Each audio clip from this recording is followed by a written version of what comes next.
ಶ್ರೀರಂಗಪಟ್ಟಣ ವಿಧಾನಸಭಾ ಕ್ಷೇತ್ರದ ಮಂಡ್ಯ ತಾಲೂಕಿನ ಕೊತ್ತತ್ತಿ ಹೋಬಳಿಯ ಉರಮಾರ ಕಸಲಗೆರೆ ಗ್ರಾಮದಲ್ಲಿ ಚಾಮುಂಡೇಶ್ವರಿ ವಿದ್ಯುತ್ ಸರಬರಾಜು ನಿಗಮ ನಿಯಮಿತಾವಧಿಯುದ 1.89 ಕೋಟಿ ರೂಪಾಯಿ ವೆಚ್ಚದಲ್ಲಿ ಫೀಡರ್ ನಷ್ಟ ಕಡಿಮೆಗೊಳಿಸಿ ಪರಿವರ್ತಕ ಅಳವಡಿಸಿ ರೈತರಿಗೆ ಸಮರ್ಪಕ ವಿದ್ಯುತ್ ಸರಬರಾಜು ಮಾಡುವ ಯೋಜನೆಗೆ ಚೆಸ್ಕಾಂ ಅಧ್ಯಕ್ಷ ಹಾಗೂ ಶಾಸಕ ಎಬಿ ರಮೇಶ್ ಬಂಡಿಸಿದ್ದೇಗೌಡ ಗುದ್ದಲಿ ಪೂಜೆ ನೆರವೇರಿಸಿದರು. ನಂತರ ಮಾತನಾಡಿದ ಅವರು, ರೈತರು ಆರ್ಆರ್ ನಂಬರ್ಗೆ ದುಡ್ಡು ಕಟ್ಟಿದರೆ ರೈತರ 2 ಬೋರ್ವೆಲ್ಗಳಿಗೆ 1 ಟಿಸಿ ಹಾಕುವುದಕ್ಕೂ ಚಾಲನೆ ಕೊಟ್ಟಿದ್ದೇವೆ ಎಂದು ತಿಳಿಸಿದರು. ರೈತರಿಗೆ ಉತ್ತಮ ಗುಣಮಟ್ಟದ ವಿದ್ಯುತ್ ಕೊಡಲು ಕೆಲಸ ಮಾಡಿದ್ದೇವೆ. ರೈತರು ಜಮೀನುಗಳಲ್ಲಿ ಬಿಳಿ ವೈಲುಗಳು ನೇತಾಡುತ್ತಿರುವುದನ್ನು ತೆರವುಗೊಳಿಸಿ, ಇದರಿಂದ ಅಪಘಾತಗಳು ಹೆಚ್ಚಾಗುತ್ತಿದೆ ಎಂದು ದೂರು ಇದೆ. ತಕ್ಷಣ ತೆರವುಗೊಳಿಸಿ ಎಂದು ತಿಳಿಸಿದರು. ವಿದ್ಯುತ್ ಇಲಾಖೆಗೆ ಸಂಬಂಧಪಟ್ಟ ಸಣ್ಣಪುಟ್ಟ ಕೆಲಸಗಳಿದ್ದರೆ ಹೇಳಿ, ರೈತರಿಗೆ ತೊಂದರೆಯಾಗದ ರೀತಿ ಕೆಲಸ ಮಾಡುತ್ತೇವೆ ಎಂದು ತಿಳಿಸಿದರು. ಇಲ್ಲಿ ಈ ಭಾಗದಲ್ಲಿ ರೈತರಿಗೆ ನಾವು ಕೆರೆಗೆ ನೀರು ಕೊಟ್ಟ ಮೇಲೆ ಸರಿಯಾದಂಥ ಸಮರ್ಪಕವಾದಂಥ ವಿದ್ಯುತ್ ಕೊಡ್ತಾ ಇಲ್ಲ. ಜೊತೆಗೆ ನಮ್ಮ ಇಲ್ಲಿರ್ತಕ್ಕಂಥ ರೈತರ ಪಂಪ್ಸೆಟ್ಗಳಿಗೆ ನಾವು ಭಾಳಷ್ಟು ತೊಂದರೆಗಳನ್ನ ಇಲ್ಲಿ ಇದನ್ನೇ ನಂಬ್ಕೊಂಡು ಬೋರ್ವೆಲ್ ನಂಬ್ಕೊಂಡು ಬಾವಿಗಳನ್ನ ನಂಬ್ಕೊಂಡು ಜೀವನ ಮಾಡ್ತಕ್ಕಂಥ ಸಂದರ್ಭದಲ್ಲಿ ಟಿ ಸಿಗಳು ಹೋದಂಥ ಸಮಯದಲ್ಲಿ ಅದನ್ನು ಬದಲಾಯಿಸ್ತಕ್ಕಂಥದ್ದಕ್ಕೆ ಭಾಳಷ್ಟು ದಿವಸ ಆಗ್ತಿತ್ತು, ಭಾಳ ತಡ ಆಗ್ತಿತ್ತು. ಇದೆಲ್ಲವನ್ನು ಗಮನ ಹರಿಸಿ ಏನು ನಿಮ್ಮ ಆಶೀರ್ವಾದದಿಂದ ಈ ಸಲ ನನ್ನ ಕೆಲಸದ ಮೇಲೆ ಸನ್ಮಾನ್ಯ ಮುಖ್ಯಮಂತ್ರಿಗಳು, ಉಪಮುಖ್ಯಮಂತ್ರಿಗಳು ನನ್ನನ್ನು ಚಾಮುಂಡೇಶ್ವರಿ ವಿದ್ಯುತ್ ಸರಬರಾಜು ನಿಗಮದ ನಿಯಮಿತದ ಅಧ್ಯಕ್ಷರು ಮಾಡಿದ್ಮೇಲೆ ಏನಾದರೂ ಒಂದು ಕಾಯಕಲ್ಪ ಮಾಡಬೇಕು, ನಮ್ಮ ರೈತರು ಭಾಳ ತೊಂದರೆಲಿದ್ದಾರೆ ಅನ್ನುವಂಥ ಒಂದು ದೂರದೃಷ್ಟಿಯಿಂದ ಇಟ್ಕೊಂಡು ಇವತ್ತು ಈ ಭಾಗದಲ್ಲಿ ಸುಮಾರು 1,80,00,000 ವೆಚ್ಚದಲ್ಲಿ ಇಲ್ಲಿ ನಿಮಗೆ ಯಾರ್ಯಾರು ಆರ್ ನಂಬರ್ ಕಟ್ಟಿದ್ದೀರಿ, ಯಾರ್ಯಾರು ಆರ್ ನಂಬರ್ಗೆ ದುಡ್ಡು ಕಟ್ಟಿದ್ದೀರಿ ಅಂದರೆ ರೆಗ್ಯುಲೇಷನ್ಸ್ ಮಾಡೋಕ್ಕೆ ದುಡ್ಡು ಕಟ್ಟಿದ್ದೀರಿ, ಅವರೆಲ್ಲರಿಗೂ 2 ಬೋರ್ವೆಲ್ಗಳಿಗೆ 1 ಟಿ ಸಿ ಹಾಕ್ಕೊಡ್ತಕ್ಕಂಥದ್ದಕ್ಕೆ ಚಾಲನೆ ಕೊಟ್ಟಿದ್ದೀವಿ. ದಯವಿಟ್ಟು ನಮ್ಮ ರೈತ ಬಾಂಧವರು ಇದು ಉಪಯೋಗಿಸ್ಕೊಳ್ಳಿ.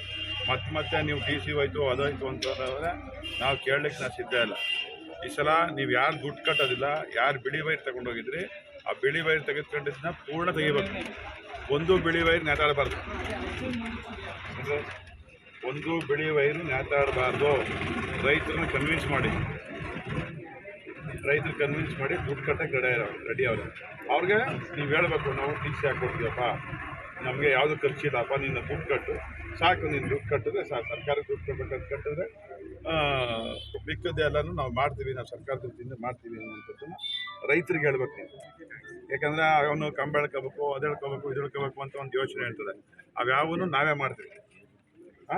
ಅದರಿಂದ ಅದು ಯಾವುದಕ್ಕೂ ತೊಂದರೆ ಇಲ್ಲದಂಗೆ ನೀವು ಏನು ಇವತ್ತು ನಾವು ಮಾಡಿದ್ದೀವೋ ಅದು ದೂರದೃಷ್ಟಿಯಿಂದ ಮಾಡಿದ್ದೀವೋ, ಏನು ಎಲೆಕ್ಟ್ರಿಕಲ್ ಕರೆಂಟು ಇವನ್ ಸಪ್ಲೈ ಮಾಡುವಾಗ ಲಾಸ್ ಆಯ್ತಿದೆಯೋ ಆ ಲಾಸ್ನ ರಿಡಕ್ಷನ್ಸ್ ಮಾಡೋದ್ರ ಜೊತೆಗೆ ಉತ್ತಮ ಗುಣಮಟ್ಟದ ವಿದ್ಯುತ್ತನ್ನು ಕೊಡಬೇಕು ರೈತರಿಗೆಲ್ಲ. ಏನು 7 ಗಂಟೆ ಕೊಡ್ತಾ ಇದ್ದೀವಿ, 7 ಗಂಟೆ ವಿದ್ಯುತ್ತನ್ನು ಕೊಡಬೇಕು ಅಂತೇಳಿ ಒಂದು ಕೆಲಸ ಮಾಡಿದ್ದೀವಿ. ಮೊನ್ನೆ ಇವಾಗ 4-5 ದಿವಸದಿಂದ ತೂಬನಕೆರೆಯಲ್ಲಿ ಸಹ ಒಂದು MESSನ್ನು ಶಂಕುಸ್ಥಾಪನೆ ಮಾಡೋದು. ಅಂದರೆ 66/11 kV 20 ME ಟ್ರಾನ್ಸ್ಫಾರ್ಮರ್ಗಳ ಸಮೇತ ಅದನ್ನು ಉದ್ಘಾಟನೆ ಮಾಡಿದ್ವಿ. ಸುಮಾರು 18 ಕೋಟಿ ವೆಚ್ಚದಲ್ಲಿ ಶಂಕುಸ್ಥಾಪನೆ ಮಾಡಿದ್ವಿ. ಇನ್ನೊಂದು ವರ್ಷದಲ್ಲಿ ಮುಗೀತದೆ. ಅದು ಮಾಡಿದ್ರೆ ನಿಮ್ಮ ಫೀಡ್ರಿಗೆ ನಿಮಗೆ ಸಪ್ರೇಟ್ ಫೀಡ್ರ್ ಕೊಟ್ಬಿಡ್ತಾರೆ. ಈ ಕೆಲಸ ಮುಗಿಯೋದಕ್ಕೆ ಆ ಕೆಲಸ ಆಯ್ತದೆ. ಈ ಕೆಲಸ ಮುಗಿಯೋದಕ್ಕೆ ಉರ್ಮಾರ್ ಕಸಲಗೆರೆ ಸ್ಪೆಷಲ್ ಫೀಡ್ರ್ ಕೊಡ್ತಾರೆ. ಆಗ ನಿಮ್ಮ ಊರಲ್ಲಿ ಸಮಸ್ಯೆ ಬಂದಾಗ ಮಾತ್ರ ಆ ಫೀಡ್ರ್ ಆಫ್ ಮಾಡ್ತಾರೆ. ಇಲ್ಲ ಈ ಊರಿಂದ ಕರೆಂಟ್ ಪ್ರಾಬ್ಲಮ್ ಆದಾಗ, ರಾಗಿ ಮುದ್ದಳ್ಳಿ ಕರೆಂಟ್ ಪ್ರಾಬ್ಲಮ್ ಆದಾಗ ಈ ಊರು ಆಫ್ ಮಾಡೋದು, ಇಲ್ಲ ನೆಲಚಕ್ನಳ್ಳಿ ಬಂದಾಗ ಇದು ಆಫ್ ಮಾಡೋದು, ತೂಬನಕೆರೆ ಬಂದಾಗ ಇದು ಆಫ್ ಮಾಡೋದು, ಇಲ್ಲ ಆಲ್ಗೋಡಿಗೆ ಒಂದಷ್ಟು ಜನ ಹೋದ್ರೆ ಇದು ಆಫ್ ಮಾಡೋದು. ಅದು ಮಾಡೋದಿಲ್ಲ. ನಿಮ್ಮ ಊರಿಗೆ ಸಪ್ರೇಟಾಗಿ ಎಲ್ಲವನ್ನ ಮಾಡಿಕೊಡ್ತಾ ಇದ್ದೀವಿ. ಅದನ್ನು ಉಪಯೋಗಿಸ್ಕೊಳ್ಳಿ ದಯವಿಟ್ಟು. ಇವತ್ತು ವಿಪರೀತ ಕಾರ್ಯಕ್ರಮಗಳವೆ, ಅನ್ಯತಾ ಭಾಷೆಬೇಡಿ. ಆಮೇಲೆ ಇದು ZP ಇದಕ್ಕೆ ಪೈಪ್ ಹಾಕ್ಬಿಟ್ಟು ಇದು ಮಾಡ್ಬೇಕಂತ ಇರಿಗೇಷನ್ ಮಾಡಬೇಕು. ರೈತರು ಯಾರು ದುಡ್ಡು ಕಟ್ಟಿಲ್ಲ ದಯಮಾಡಿ ನಿಮ್ಮ ಬೋರ್ವೆಲ್ಗಳನ್ನ ರೆಗ್ಯುಲೈಸ್ ಮಾಡ್ಕೊಳ್ಳಿ. ದುಡ್ಡು ಕಟ್ಟಿ ನೀವೇನಾದರೂ ಬಿಳಿ ವೈರಲ್ಲಿ ನೀವು ತಗೋಬೇಕು ಅಂದರೆ ನಾವಿನ್ನೂ ಅದನ್ನು ತಡೀಲಿಕ್ಕೆ ಆಗೋದಿಲ್ಲ. ನಾವು ಅದನ್ನು ರಿಮೂವ್ ಮಾಡ್ತೀವಿ. ಬಿಳಿ ವೈರಿಂದ ಆಕ್ಸಿಡೆಂಟ್ಸ್ ಜಾಸ್ತಿ ಆಗ್ತಾ ಇದೆ ಅನ್ನುವಂಥದ್ದು ಕಂಪ್ಲೇಂಟ್ಸು, ಟೂರ್ಗಳು ಜಾಸ್ತಿ ಆಗಿದೆ. ದಯಮಾಡಿ ಆ ನಿಟ್ಟಲ್ಲಿ ಆ ಕೆಲಸ ಮಾಡ್ತಾ ಇದ್ದೀವಿ. ಅದನ್ನು ಉಪಯೋಗಿಸ್ಕೊಳ್ಳಿ. ಸಣ್ಣ ಪುಟ್ಟ ಏನಾದ್ರು ಕೆಲಸಗಳಿದ್ರೆ ಇದ್ರದ್ದು ವಿದ್ಯುತ್ ಇಲಾಖೆಗೆ ಸಂಬಂಧಪಟ್ಟದ್ದು ಹೇಳಿ ಅದನ್ನು ಈಗ ಮಾಡ್ತಕ್ಕಂಥ ಕೆಲಸದಲ್ಲೇ ಮಾಡಿಸಿ ಕಂಪ್ಲೀಟ್ ಮಾಡುವ. ಇನ್ನು ಯಾವುದು ಸಮಸ್ಯೆಗಳು ಉರುಮಾರು ಕಸಲಿಗರ ಈ ಭಾಗದಲ್ಲಿ ಬರಬಾರ್ದು, ರೈತರಿಗೆ ತೊಂದರೆ ಕೊಡಬಾರ್ದು ಅನ್ನೋದು. ಈ ಸಂದರ್ಭದಲ್ಲಿ ಚೆಸ್ಕಾಂ ಎಇಇ ಚಂದ್ರಮೌಳಿ, ಜೆಇ ಲೋಕೇಶ್ ಚೌಹಾಣ್, ಗುತ್ತಿಗೆದಾರ ಸತೀಶ್ ರೆಡ್ಡಿ, ಮುಖಂಡರಾದ ನಾಗರಾಜು, ಕಾಳೇನಹಳ್ಳಿ ಮಂಜುನಾಥ್, ಎಂ ಯಶಸ್, ಚಿಕ್ಕೇಗೌಡ, ಸಿದ್ದೇಗೌಡ, ರಾಜೇಗೌಡ, ನಿಂಗೇಗೌಡ ಸೇರಿದಂತೆ ಮತ್ತಿತರರು ಹಾಜರಿದ್ದರು.